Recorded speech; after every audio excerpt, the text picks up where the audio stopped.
Hi മഗൾസ്, ഇത്തവണ നമ്മളെ കേരള വിദ്യാഭ്യാസ വകുപ്പ് പുറത്തിറക്കിയ അക്കാഡമിക് കലണ്ടർ പ്രകാരം നമ്മുടെ ഓണം എക്സാം ഈ മാസം 20-ാം തീയതിയാണ് സ്റ്റാർട്ട് ചെയ്യേണ്ടത്. 20-ാം തീയതി.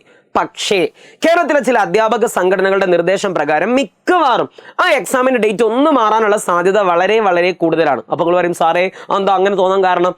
ചില ആൾക്കാർ ഇപ്പോൾ ബോർഡ് മേൽ ഇങ്ങനെ സൂം ചെയ്ത് നോക്കുന്നുണ്ടാവും. ഇത് നിങ്ങളുടെ ടൈം ടേബിൾ അല്ല, ഇത് +2കാർക്ക് ഇന്നിറങ്ങിയ ഓണം എക്സാമിന്റെ ടൈം ടേബിളാണ്. അപ്പോൾ ചില ആൾക്കാർ പറയും, ആന്തിരാമാശയങ്ങൾ ഞാൻ കാണിച്ചെന്ന്.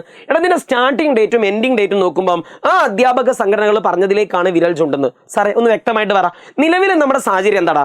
ഓഗസ്റ്റ് 20-ാം തീയതി ബുധനാഴ്ച ഓണം എക്സാം സ്റ്റാർട്ട് ചെയ്യും. ഓഗസ്റ്റ് 29-ാം തീയതി വെള്ളിയാഴ്ച ഓണം എക്സാം അവസാനിക്കും. ആ വെള്ളിയാഴ്ച ഓണം എക്സാം അങ്ങോട്ട് തീർന്നതിന് ശേഷം നിങ്ങൾക്ക് സ്കൂൾ അങ്ങോട്ട് പൂട്ടും. പിന്നെ അടുത്ത മാസം സെപ്റ്റംബർ 8-ാം തീയതി തിങ്കളാഴ്ചയാണ് സ്കൂൾ തുറക്കുക. പക്ഷെ ഇതിലൊരു ട്വിസ്റ്റ് എന്താണെന്ന് വെച്ചാൽ, ഈ ഓഗസ്റ്റ് 29-ന് തൊട്ട് തലേന്ന് ഓഗസ്റ്റ് 28-ാം തീയതി അയ്യങ്കാളി ജയന്തിയാണ്. അയ്യങ്കാളി ജയന്തിക്ക് സ്കൂൾ എന്തായാലും അവധി കൊടുക്കണം. സോ ഈ അധ്യാപക സംഘടനകളൊക്കെ നിർദ്ദേശിക്കുന്ന ഒരു കാര്യം എന്താണെന്ന് വെച്ചാൽ, ഓണം എക്സാം എന്ത് ചെയ്യടാ, 18-ാം തീയതി സ്റ്റാർട്ട് ചെയ്യുക. ഓഗസ്റ്റ് 18, നേരത്തെ 20-ാം തീയതി വിചാരിച്ച് 18-ാം തീയതി സ്റ്റാർട്ട് ചെയ്തിട്ട് ഈ അയ്യങ്കാളി ജയന്തിയുടെ തൊട്ട് മുമ്പ് ഓഗസ്റ്റ് 27-ാം തീയതി ബുധനാഴ്ച അവസാനിക്കുക. അല്ലെങ്കിൽ ഈ ഒരു നിർദ്ദേശമാണ് അവർ മുന്നോട്ട് വെച്ചത്.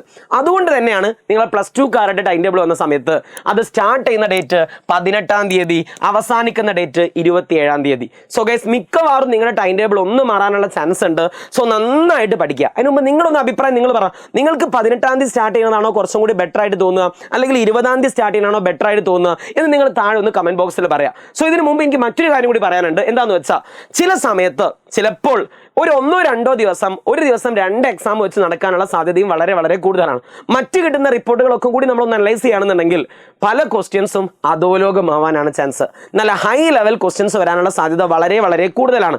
സോ എൻ്റെ മക്കളോട് എനിക്ക് പറയാനുള്ളത്, നിങ്ങൾ ഇതുവരെ പഠിക്കാത്തൊരു കുട്ടിയാണെന്നുണ്ടെങ്കിലും ഇന്ന് മുതൽ അങ്ങോട്ട് പ്ലാൻ ഉണ്ടാക്കി പഠിക്കാൻ തുടങ്ങുക. നിങ്ങളുടെ കൂടെ കട്ടക്കായിട്ട് ഞങ്ങളുണ്ട്. നിങ്ങൾ ഇതുവരെ 0 ആണെങ്കിലും ഡോൺ വരേടാ, നിങ്ങളുടെ കൂടെ ഞങ്ങളുണ്ട്. അതിന് നിങ്ങൾ ആദ്യം ചെയ്യേണ്ടത്, എജുപോർട്ട് ഓണം എക്സാമിന് വേണ്ടി മാത്രം ഒരു സ്പെഷ്യൽ കമ്മ്യൂണിറ്റി ഉണ്ടാക്കിയിട്ടുണ്ട്. അതിൽ നിങ്ങൾക്ക് PYQs കിട്ടും, നോട്ട്സ് കിട്ടും, അങ്ങനെയുള്ള കാര്യങ്ങളൊക്കെ നമ്മൾ അപ്ഡേറ്റ് ചെയ്യും, ഉടനെ അപ്ലോഡ് ചെയ്യും. സോ ഗൈസ്, നിങ്ങൾ എന്താ ചെയ്യേണ്ടി, നേരെ നമ്മുടെ കമന്റ് ബോക്സിൽ പോവുക, നോട്ട് കിട്ടാൻ വേണ്ടി ലിങ്കിൽ ഒന്ന് വേഗം ക്ലിക്ക് ചെയ്യുക, എത്രയും പെട്ടെന്ന് ആ കമ്മ്യൂണിറ്റിയിൽ ജോയിൻ ചെയ്യുക. ഈ വീഡിയോ എപ്പോഴാണോ കാണുന്നത് പിന്നെ ലേറ്റ് ആവരുത്, വേഗം പോവുക, കമ്മ്യൂണിറ്റിയിൽ ജോയിൻ ചെയ്യുക. See you there. ഓക്കെ അല്ലേ? സോ ഗൈസ്, നന്നായിട്ട് പഠിക്കുക, ഉഷാറാക്കുക. ബൈ.